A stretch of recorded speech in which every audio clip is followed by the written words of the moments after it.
Assalamualaikum warahmatullahi wabarakatuh. Selamat pagi anak-anakku semua yang kami sayangi, siswa-siswi SMA Muhammadiyah 2 Mayong.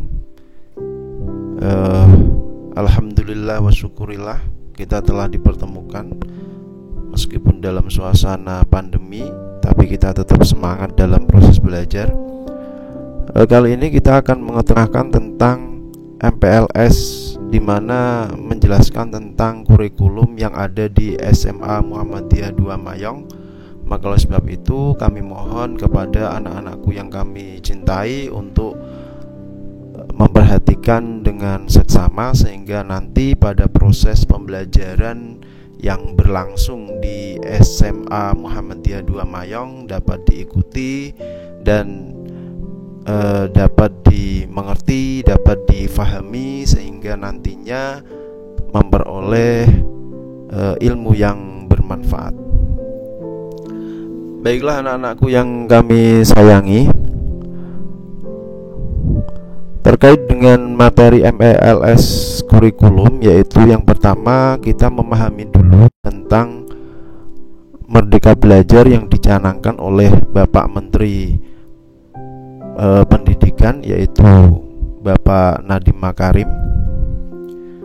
Yang kedua, kita akan memahami tentang kegiatan pembelajaran yang berlangsung di SMA Muhammadiyah 2 Mayong.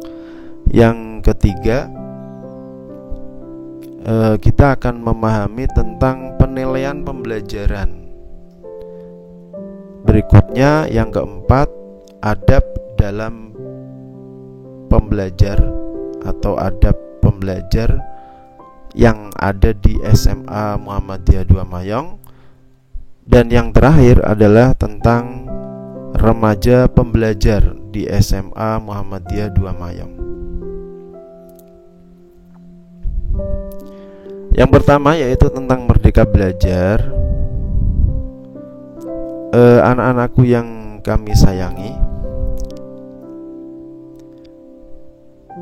pendidikan Indonesia sekarang ini itu memiliki platform Merdeka Belajar, yaitu dicanangkan pada tahun 2020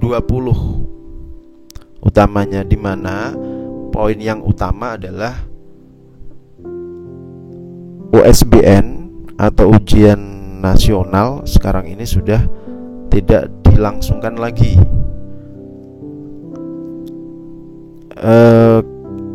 Mulai tahun 2020 yang tadinya masih merupakan USBN terakhir, ternyata sudah tidak dilaksanakan, dan nanti pada tahun 2021 itu diganti dengan AKM. Nah, terkait dengan AKM itu apa? Kita lanjutkan ke yang berikutnya.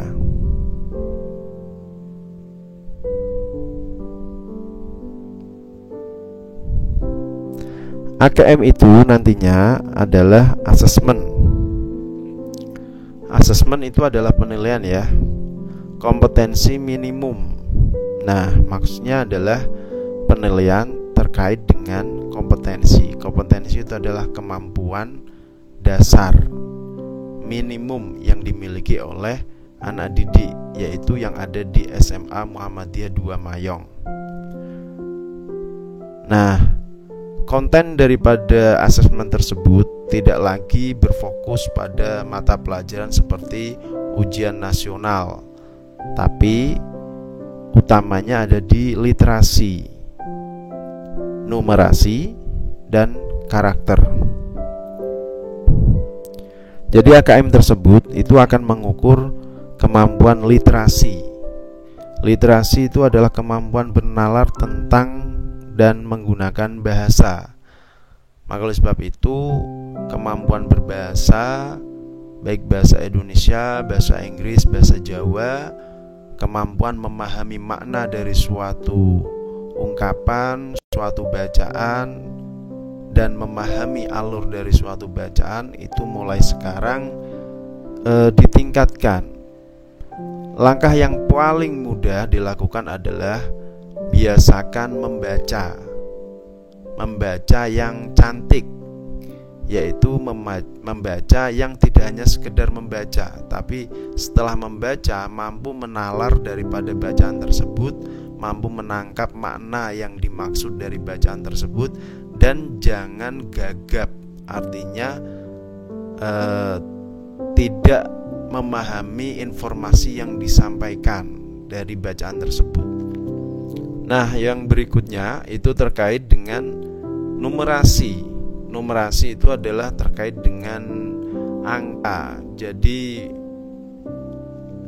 biasanya itu angka bisa bersifat sebagai interval, yaitu yang menunjukkan kelas, atau angka yang hanya sebuah nama. Jadi kelas 1A, kelas 1B, atau MIPA 1, MIPA 2, nah gitu, itu menunjukkan nama. Jadi tidak menunjukkan tingkatan. Ada angka yang menunjukkan jumlah. Misalkan membeli jeruk 1 kg berisi 10 jeruk. Membeli jeruk 2 kg berisi 20 jeruk. Nah, 10 dan 20 kg itu menunjukkan jumlah. Berikutnya untuk mengukur karakter atau PPK ya. Antara lain itu gotong royong, kebinekaan, dan sebagainya. Jadi kita sebagai bangsa Indonesia harus terbiasa dengan karakter yang diharapkan untuk menopang dan untuk memajukan Indonesia. Nah, karakter ini sangat penting sekali mengiringi daripada perkembangan, kemajuan teknologi dan ilmu pengetahuan. Jadi karakter tidak boleh terpisahkan daripada ilmu pengetahuan maupun teknologi. AKM itu akan dilangsungkan pada kelas 11. Jadi di tengah-tengah jenjang ya. Kalau kelas 10, kalau dulu yang namanya ujian nasional itu dilaksanakan pada kelas 12, sekarang yang AKM dilaksanakan pada kelas 11.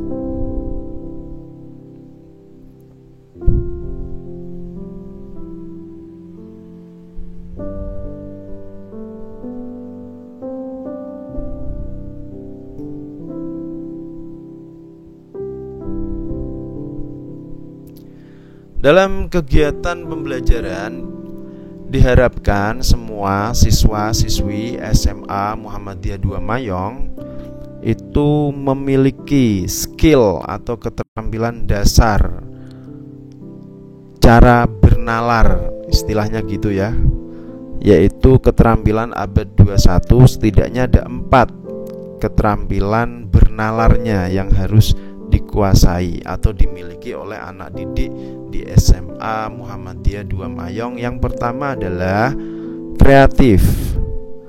Jadi anak-anakku yang kusayangi, kita semuanya harus terbiasa berpikir kreatif. Berpikir kreatif itu berpikir yang bisa divergen, menyebar. Misalkan Anda mau melakukan sekolah, berarti kan akan ada muncul pilihan sekolah, SMA Muhammadiyah 2 Mayong, SMA Negeri 1 Mayong, atau sekolah apapun, muncul banyak sekali pilihan. Nah, itu namanya berpikir kreatif.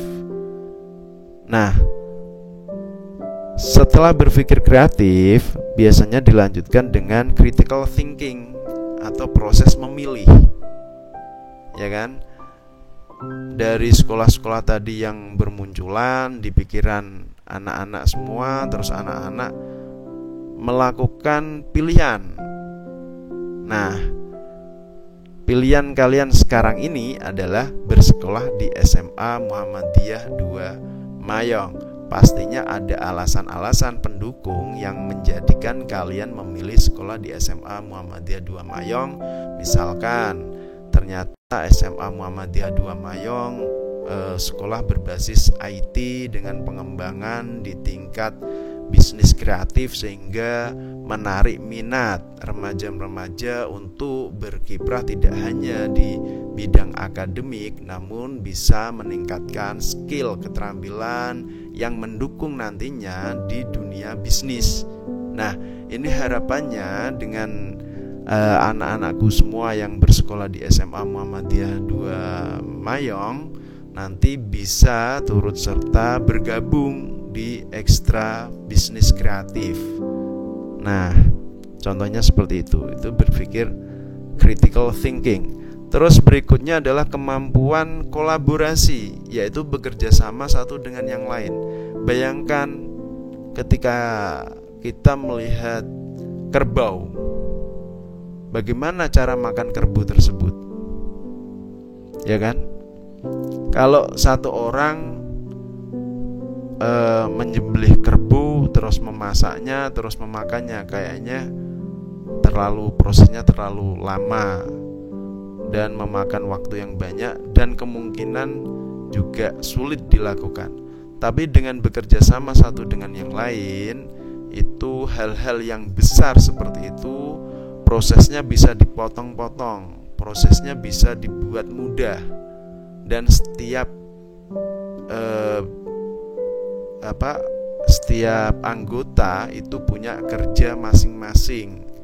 Nah, ini yang namanya kolaborasi, bekerja sama satu dengan yang lain. Sama artinya juga nanti ketika memperoleh tugas pada proses pembelajaran yang bersifat proyek, nanti juga dilakukan secara berkelompok. Maka oleh sebab itu, biasakan yang pertama kali dalam berkelompok adalah satu, pilih pemimpin.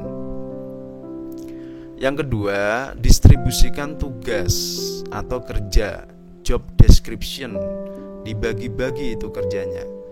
Terus yang ketiga, buat timingnya, time schedule-nya dibuat, sehingga dari tugas-tugas yang sudah didistribusikan tersebut bisa diselesaikan pada batas waktu yang ditentukan. Itu namanya time schedule. Berikutnya, keterampilan yang harus dikuasai oleh siswa-siswi SMA Muhammadiyah 2 Mayong itu adalah terkait dengan communication, yaitu berbicara. Kalau hanya sekedar berbicara itu gampang, semua orang asalkan punya mulut, lidahnya juga normal, pasti bisa berbicara. Tapi komunikasi di sini yang ditekankan adalah komunikasi yang santun, komunikasi yang memahami apa yang diharapkan, komunikasi yang tahu tujuan untuk komunikasi itu apa.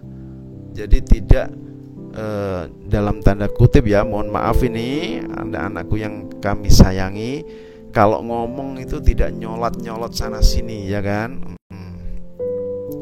Dan yang paling penting, komunikasi tidak menyebarkan hoax. Nah, ini yang lagi tren ya. Ya, jangan ikuti hoax. Maka oleh sebab itu, keempat-empatnya keterampilan dasar abad 21 ini harus cakap dikuasai oleh siswa-siswi SMA Muhammadiyah 2 Mayong. Komunikasi tidak hanya sekedar kita berbicara, kita juga bisa komunikasi melalui medsos, media sosial. Gunakan media sosial dalam hal-hal yang positif. Sekali lagi, jangan menyebarkan tentang hoax. Yang paling penting, gunakan untuk satu, mendukung proses pembelajaran seperti ini, ya kan? Yang kedua, gunakan untuk meningkatkan kreativitas, inovasi.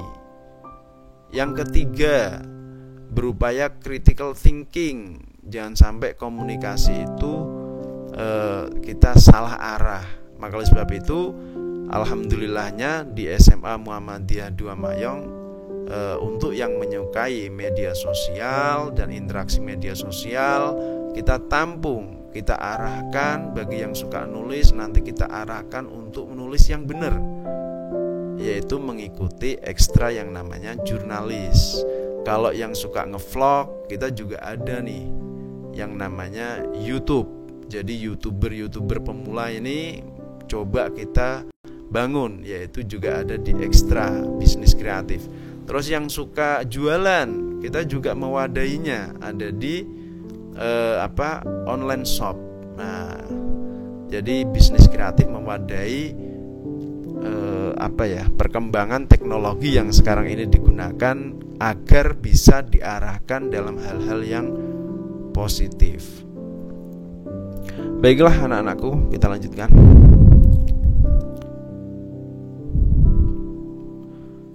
Nah, ini yang tadi sudah kita singgung bersama ya. Kita bicara menalar. Menalar itu apa sih? Menalar itu adalah kemampuan skill berpikir di mana mampu menganalisis. Ya kan? Menganalisis itu mencari makna tersembunyi dari sebuah rangkaian term simbol. Nah, itu menganalisis. Terus berikutnya mengevaluasi dari hasil yang kita kerjakan, dari hasil yang kita lakukan, dari hasil yang kita upayakan, kita evaluasi. Itu namanya mengevaluasi, merefleksi diri, muhasabah. Yang berikutnya terakhir itu adalah kemampuan untuk mencipta, jadi inovasi, berpikir mensintetik dari hal yang sudah ada menjadi sesuatu yang baru dengan menambahkan variabel atau mengubah variabel tertentu sehingga menjadi baru. Contoh, misalkan dalam proses pembuatan martabak biasanya digunakan adalah daging sapi. Sekarang karena daging sapi mahal, maka kalian mencoba mengkreasikan daging yang digunakan tidak daging sapi tapi daging ayam. Nah, itu namanya sudah membuat, berpikir, mencipta. Oke. Anak-anakku yang kami sayangi, proses pembelajaran di masa pandemi ini kita tidak diperkenankan untuk pembelajaran langsung atau tatap muka di dalam kelas-kelas di sekolah. Nah, maka oleh sebab itu pembelajaran dilangsungkan dalam proses PJJ, pembelajaran jarak jauh. Nah, kenapa demikian? Karena pandemi ini atau wabah ini itu belum berakhir dan kita masih berada pada zona merah. Di Jepara masih zona merah dan hampir keseluruhan di Jawa Tengah juga zona merah. Maka oleh sebab itu tidak diperkenankan untuk diadakan proses pembelajaran di sekolah. Kenapa? Karena dikhawatirkan sekali lagi nanti sekolah menjadi klaster baru penyebaran pandemi yang sangat-sangat disayangkan ketika itu terjadi. Maka oleh sebab itu kita jaga sekolahan biar tidak sebagai klaster baru yang selama ini klasternya ada di pasar, rumah sakit, di keramaian-keramaian yang lain, mall dan sebagainya, itu sudah menjadi klaster. Masih ada satu tempat ibadah dan satu sekolahan tempat ibadah sendiri. Kalau ada gejala itu makanya langsung dibersihkan, langsung dikasih disinfektan. Sekolah juga demikian. Jadi mohon difahami ya, kenapa tidak diperkenankan pembelajaran tatap muka.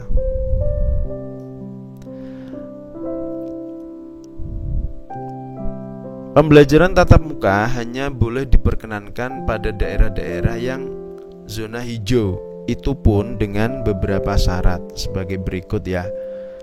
Mendapat izin dari kabupaten. Syaratnya kabupatennya udah zona hijau. Nah, siapa yang menentukan hijau atau tidak hijau? Ya dari data jumlah orang yang terkena wabah. Sedangkan di Kabupaten Jepara ternyata masih banyak yang terkena wabah. Terus setelah itu Pemda atau Kanwil kantor Kemenak memberi izin. Jadi zona hijau, terus kita mengajukan izin. Kalau itu tidak diizinkan, ya kita tidak melaksanakan proses pembelajaran tatap muka. Setelah mendapat izin, Satuan Pendidikan memenuhi semua daftar periksa. Jadi prosesnya agak lama ini, agak panjang, agak lama dan agak banyak lah. Karena harus mematuhi protokoler kesehatan. Seperti kita udah menyiapkan tempat cuci tangan, kalau masuk ke sekolah harus memakai masker dan sebagainya.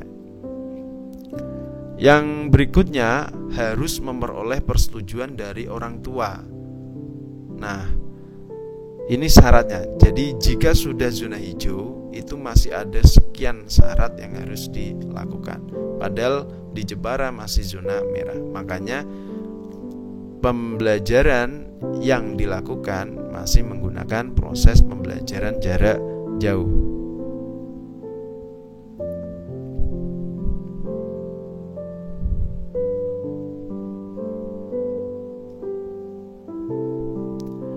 Nah, ini beberapa syarat yang harus disediakan ketika sekolah sudah memasuki tahap pembelajaran nantinya, tatap muka atau sebelum tatap muka sekalipun, itu sekolah sudah harus menyiapkan toilet bersih, sarana cuci tangan, dan disinfektan.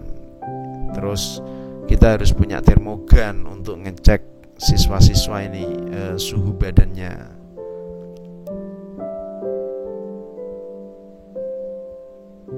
Dan sebagainya.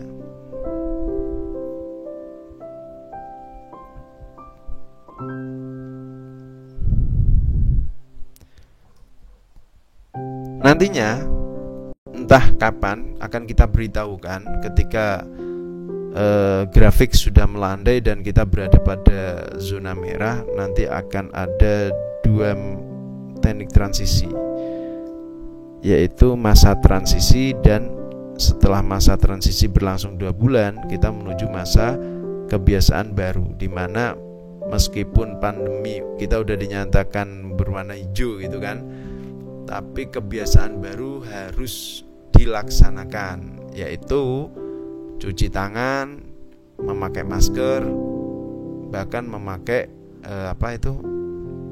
face shield.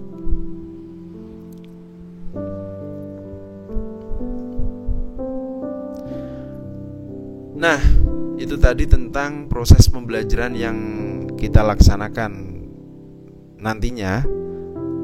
Nah, kemudian yang ketiga yaitu terkait dengan penilaian pembelajaran. Anak-anakku yang kami sayangi, mungkin dalam pikiran kalian yang namanya penilaian itu ada di akhir. Kenapa? Karena memang paradigma lama seperti itu. Jadi biasanya yang namanya penilaian adalah penilaian hasil belajar. Namun paradigma yang sekarang yang diusung dalam proses pembelajaran sekarang itu harapannya asesmen atau penilaian belajar itu tidak hanya sekedar penilaian di akhir proses pembelajaran, tapi penilaian itu meliputi assessment of learning, yaitu asesmen hasil belajar. Harapannya jumlahnya tidak terlalu besar. Terus assessment for learning. Assessment for learning itu penilaian untuk proses pembelajaran. Maksud gini, sebelum kalian melaksanakan proses pembelajaran itu kalian sudah menilai atau dilakukan proses penilaian terlebih dahulu, yang kadang didengar itu namanya pretest, ya kan? Berarti itu namanya assessment for learning. Jadi mengukur kemampuan kita terlebih dahulu. Kita udah sejauh mana sih untuk mempelajari ini? Oh, ternyata udah bisa semua. Oh ya udah, enggak usah belajar. Maksudnya ya gitu kira-kira.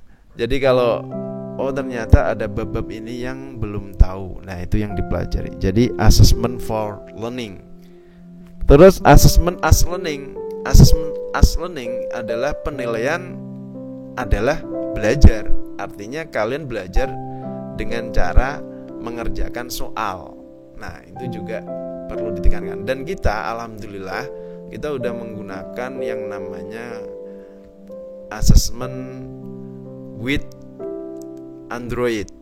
Nah, kita memakai teknologi, yaitu program yang kita gunakan adalah Google Form yang bisa di-replace. Jadi bisa dilakukan terus menerus. Misalkan ini ya, ternyata ketika kita mengerjakan ulangan harian, nilai kita kurang bagus nih. Nilainya kalian kurang bagus. Misalkan nilainya 50 gitu kan. Nah, itu bisa minta ke Bapak Ibu guru yang bersangkutan untuk mengulang. Dan nanti akan dikasihkan lagi link untuk mengulang kembali proses asesmen itu sampai mencapai batas KKM atau di atasnya.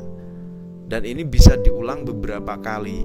Kalau kalian mengerjakan soal yang berulang beberapa kali yang difungsikan sebagai proses pembelajaran, maka assessment for learning.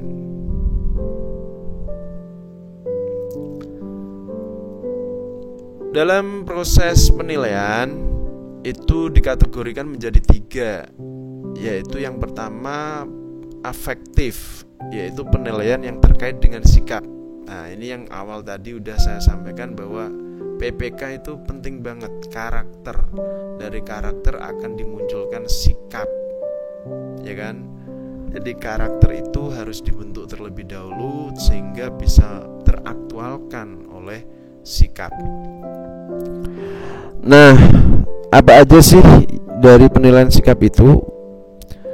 Guru mapel itu diperkenankan menilai sikap, dan guru BK serta wali, ini yang utama ya.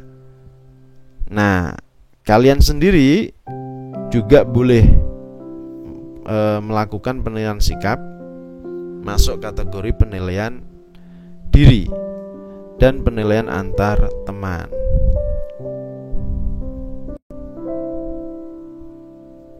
Berikutnya adalah penilaian psikomotorik.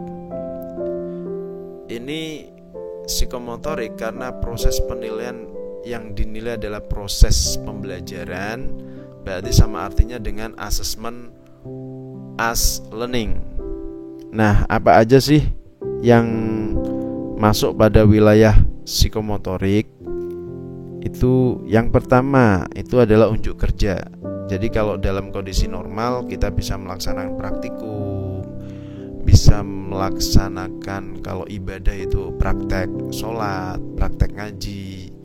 Kalau yang sosial itu mungkin praktek misal ekonomi ya, praktek menawarkan barang gitu kan. Nah, itu namanya penilaian unjuk kerja. Sedangkan kalau penilaian proyek, kita membuat semacam proyek nih, berkelompok gitu kan. Ada proses perencanaan, pelaksanaan, dan juga ada hasil pelaporan dari proyek tersebut. Selain itu bisa juga ini pilihan ya. Jadi tidak semuanya harus melakukan prosesnya ada proyek enggak, tapi pilihan, tergantung Bapak Ibu guru masing-masing memilihkannya.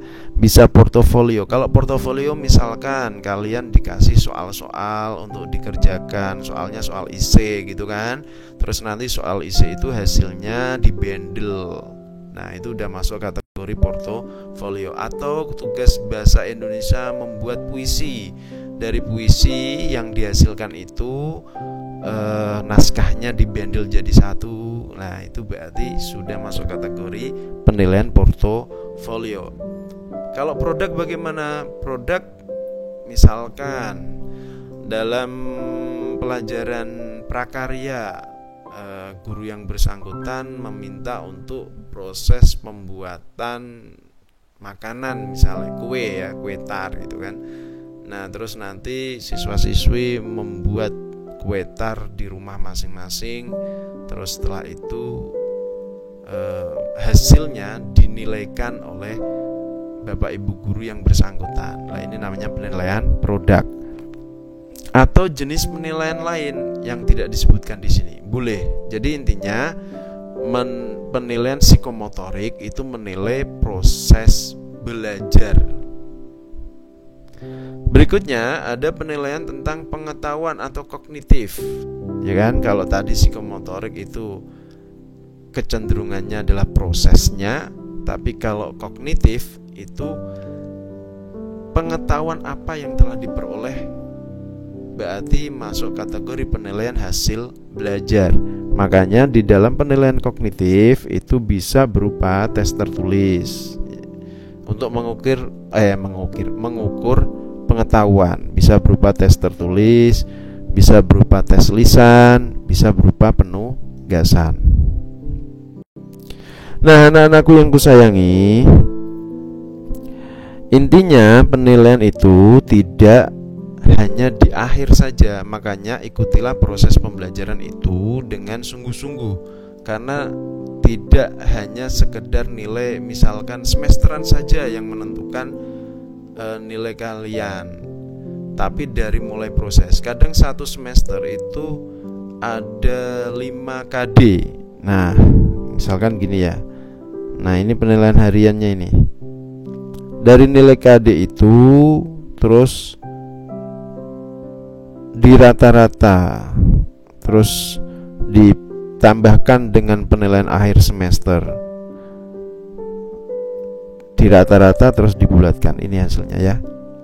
Nah, jadi yang menentukan nilai tidak hanya serta-merta intinya di akhir semester saja, tapi ada nilai harian dan sebagainya. Semuanya bobotnya sama. Jadi tidak ada yang diunggulkan. Misalkan penilaian semester yang lebih unggul, enggak. Penilaian harian dengan penilaian akhir semester itu bobotnya adalah sama. Berikutnya yang keempat, kita memahami tentang adab dalam pembelajaran. Anak-anakku yang kami sayangi, sesuai yang kami singgung tadi di atas, yaitu tentang PPK, pendidikan karakter, itu memang benar-benar dilakukan. Tolak ukurnya gampang banget kok untuk karakter. Jadi ketika hati nuranimu mengatakan you kurang baik, nah berarti itu sebenarnya memang kurang baik. You sudah baik, berarti itu sudah baik. Jadi tolak ukurnya mudah banget ada di hati nurani. Makanya ketika biasanya seseorang kok dia melanggar, misalkan berceloteh ketika diterangkan, tidak ngomong sendiri ketika diterangkan oleh bapak ibu guru, terus malah main HP, nah itu berarti pasti hati nuraninya akan mengatakan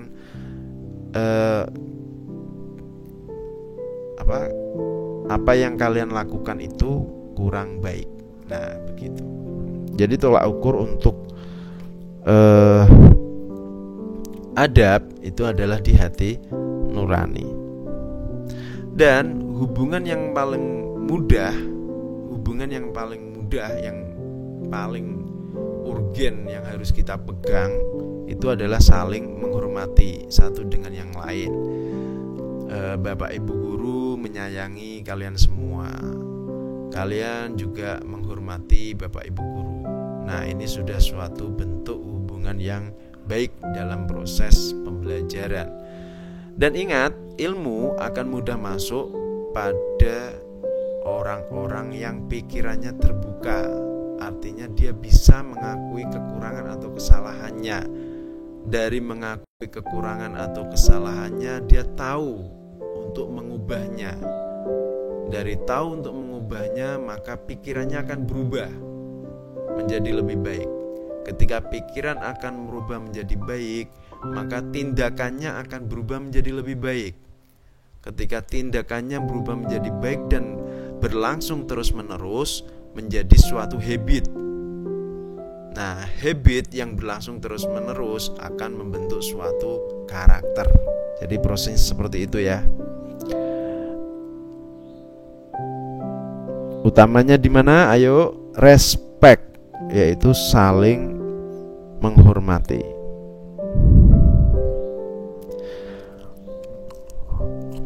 Nah, ini tadi yang udah saya sampaikan. Kalau terhadap guru, bicara harus santun. Nggak perlu ngegas kali ya dengan bapak ibu guru. Ngobrolnya juga harus tahulah ini orang lebih tua. Ini bapak ibu guru, ini pengganti bapak ibu saya yang ada di sekolah. Ini yang akan membantu mencerdaskan kehidupan bangsa, termasuk saya sebagai siswa. Nah, jadi perilakunya juga harus sopan, terus bicaranya harus santun, dan gunakan bahasa Indonesia. Jika memang tidak bisa menggunakan bahasa Jawa halus, bahasa Jawa kromo. Dan sangat-sangat disayangkan ketika ngoko, karena itu adalah bahasa kasar yang bahasa untuk seumuran ya. Jadi tidak untuk hubungan yang lebih di atasnya. Dalam proses apa saja sih? Ya bertanya, menjawab, berpapasan, memperhatikan bapak ibu guru itu harus tadi santun dan sopan. Sayang terhadap teman, ini juga penting banget ya. Jadi teman adalah yang membantu terbentuknya kita. Jadi kalau kita sayang terhadap teman, saling menyayangi, maka proses pembentukan pendewasaan kita juga semakin bagus. Maka sebab itu jangan sampai semua masalah, semua persoalan, semua gesekan, bertengkar itu biasa dan harus bisa diselesaikan dengan cara yang dewasa. Artinya tidak haruslah dengan saling egois, ya kan, marah-marah tidak penting gitu kan. Nah, kalau orang marah itu hampir 80% lebih kecerdasannya itu hilang, dan sisi sadarnya hilang, sisi emosinya meningkat. Kalau sisi emosinya meningkat, sisi sadarnya hilang, bisa kalap. Kalau bisa kalap, maka loss, bisa kerasukan. Nah, ini beberapa orang yang kadang sisi sadarnya hilang itu bisa kerasukan yang enggak. Maka sebab itu jagalah hati. Kita lanjutkan ya. Remaja pembelajar. Saya tahu bahwa di masa remaja, dan kami Bapak Ibu guru sangat mengerti, itu masa remaja adalah masa pencarian jati diri, ya kan? Dimana energinya sangat besar. Nah, energi besar ini salurkanlah pada hal-hal yang positif, belajar, berolahraga, bermain yang sportif, ya kan? Nah, terus biasanya loh ya, tapi alhamdulillah siswi SMA Muhammadiyah 2 Mayong itu bisa mengatur waktu. Nah, ini salah satu cara ya. Yang penting atur waktu. Ini hanya salah satu cara mengatur waktu dalam proses belajar. Jam 7 sampai jam 8, jam 9 sampai jam 11 dan sebagainya. Tapi setiap orang punya aturan waktu yang beda-beda. Nah, kalian bisa mengatur waktu sendiri. Pokoknya waktunya harus diatur, di manajemen. Kalau ternyata tidak bisa menjadikan lebih baik, maka dibongkar, tata ulang lagi manajemen waktunya sampai pada perubahan yang lebih baik. Begitu. Ada kecenderungan gaya belajar tiap orang beda-beda. Ya, betul.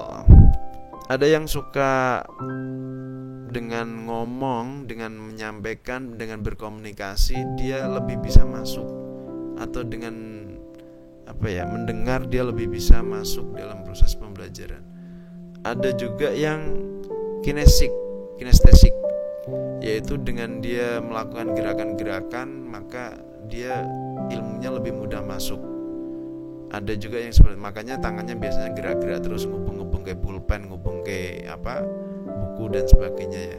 Selagi tidak mengakibatkan kegaduhan, it's okay, tidak masalah, karena orang beda-beda dalam modalitasnya. Ada yang suka cukup mendengar aja, dia udah cepet paham. Ada juga yang perlu dibantu dengan visualisasi seperti ini. Jadi selain mendengarkan apa yang saya sampaikan, juga kalian melihat slide ya, video yang ini diputar ini. Jadi itu kecenderungan gaya belajar. Tiap orang ada yang dominan, artinya tidak keempat-empatnya itu tinggi semua. Ada yang dominan, ada yang sisi visualnya lebih bagus. Makanya biasanya orang yang visualnya lebih bagus dia sangat-sangat bisa mencermati warna gitu kan. Ada perbedaan warna, ada merah, kuning, hijau, terus perpaduan warna, terus model kayak gini kurang bagus, bentuk kayak gini kurang bagus, yang model yang kayak gini loh yang bagus, yang cantik dan sebagainya. Itu adalah karakter orang-orang pembelajar visual, yang dimana buku-buku pelajarannya biasanya harusnya itu punya pulpen warna 3 minimal, karena dia belajarnya secara visual. Makanya warna-warni itu buku tulisnya, ya kan.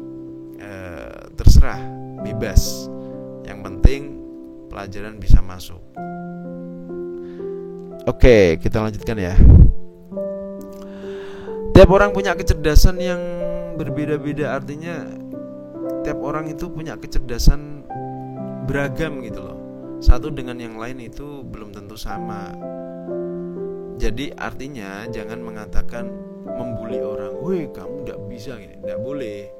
Karena belum tentu, dia memang bisa jadi tidak bisa di matematik, tapi mungkin di musik dia bisa, ya kan? Kita tidak tahu kan orang punya kelebihan di mana. Makanya hindari bullying. Kalau dia pinternya di matematik, mungkin dalam komunikasi kadang agak-agak kurang, maka pahami diri sendiri, pahami. Saya sebenarnya lebihnya di mana dan kurangnya di mana. Kurangnya itu perlu dilatih, dibiasakan. Meskipun tidak dalam satu tempo langsung bisa, belum tentu. Tapi dengan dilatih kita kan bisa menutupi kekurangan kita, gitu kan. Jadi ada beberapa jenis kecerdasan ya. Ada verbal linguis, itu kecerdasan berkomunikasi. Ada kinestesik, terampil tangannya untuk melakukan kegiatan, misalkan masak, bengkel, ya kan, terus dan sebagainya. Jadi tangannya terampil. Ada yang pinter logika ya, logis banget pikirannya, makanya matematikanya juga keren, nilainya bagus. Ada yang pinter visual spasial, gambar-gambar dia suka, ada 2 dimensi, 3 dimensi, bahkan dia bisa mencapai pada tingkatan yang lebih dari itu dengan visual spasialnya. Ada yang pintar musikal, dia paham banget tentang nada, terus dia memahami musik itu sampai bisa menyentuh perasaannya gitu kan. Nah, ini adalah musikal. Ada yang interpersonal itu dia bisa tenang, memahami dirinya. Misalkan dia bisa merunut, misalnya kalau tubuh saya ada yang sakit ini di daerah kaki, misalnya gitu kan, terus dia runut, kemarin habis kesandung gitu kan. Nah, itu namanya dia punya kecerdasan interpersonal, kecerdasan terkait dengan dirinya sendiri, ya kan. Dia paham banget tentang dirinya, apa yang diinginkan, apa yang tidak diinginkan, bagaimana bersikap dengan orang lain, bagaimana bersikap dengan makhluk lain, bagaimana dan sebagainya. Itu merupakan kecerdasan interpersonal. Ada juga yang orang pintar menempatkan diri dalam sosial. Jadi dia meskipun dalam kondisi sedih, ketemu dengan teman-temannya, dia bisa lupa dengan sedihnya, dia bisa tampil dengan wajah yang menyenangkan di hadapan teman-temannya, karena dia tahu dia punya kecerdasan interpersonal. Dia bisa memahami orang lain sedang sakit, dia bisa menjenguk, empatinya sangat tinggi sekali. Itu namanya kecerdasan intrapersonal atau kecerdasan intrapersonal. Terus ada lagi yang kecerdasan naturalistik, yaitu dia memahami mekanisme kerja alam ini, ya kan. Ada gaya gravitasi, ada gaya kuat nuklir, ada gaya lemah nuklir gitu kan, ada gaya elektromagnetik gitu. Dia paham banget memanipulasi, misalkan air ini ketika mengalir seperti ini dengan tekanan sekian dia bisa berbelok gitu kan. Nah itu masuk kategori kecerdasan naturalistik, alamiah. Berikutnya yaitu memahami tentang kepribadian. Ada orang yang suka nyuruh-nyuruh nih, suka ngatur-ngatur dan sebagainya. Ternyata dia masuk kategori kepribadiannya koleris gitu kan. Ada orang yang dirinya itu suka merenung gitu kan, baperan gitu. Melankolis gitu. Ada orang yang pengennya tampil mulu, pengen gaya, pengen pakai kacamata, kerudungnya dicoret, digambar-gambar gitu kan, biar orang perhatian pada dia. Itu adalah orang-orang sanguin, ya kan. Terus ada lagi yang diem aja orangnya, sukanya ya ngobrolnya hanya terbatas dengan teman-teman yang lain. Itu adalah masuk kategori pragmatis. Orang punya kecenderungan kepribadian dan pahami kepribadian saya ada di mana. Maka ketika itu ada yang kurang, maka harus di-push, ditambah. Yang kurangnya di mana? Misalkan kolerisnya kurang, saya orangnya terlalu melo banget, baperan, maka geserlah ke arah koleris, jadi agak-agak galak dikit lah gitu. Jadi saya orangnya pragmatis, tidak berani tampil, minder, padahal saya punya bakat ini itu dan sebagainya kan. Coba geser dikit lah, tampil ke arah sanguin gitu. Nah, jadi pahami tentang kepribadian sehingga Anda paham tentang diri kalian, sehingga bisa bersosial, hidup bisa mudah, berbahagia, dan tidak mudah konflik baik personal di dalam diri maupun interpersonal dengan orang lain. Oke, akhirnya itu ya yang dapat disampaikan dalam sesi kurikulum ini. Semoga bermanfaat. Apabila ada kekurangan maupun kesalahan, baik saya sengaja maupun tidak, saya perkenalkan Bapak Zainal Abidin, kurikulum di SMA Muhammadiyah 2 Mayong dan mengampu mata pelajaran kimia. Dari saya terima kasih sudah tergabung di keluarga besar SMA Muhammadiyah 2 Mayong. Tetap semangat, tetap berkarya, selalu bahagia, buat seneng, olahraga yang rajin, jaga kesehatan. Dari saya sekian, wassalamualaikum warahmatullahi wabarakatuh.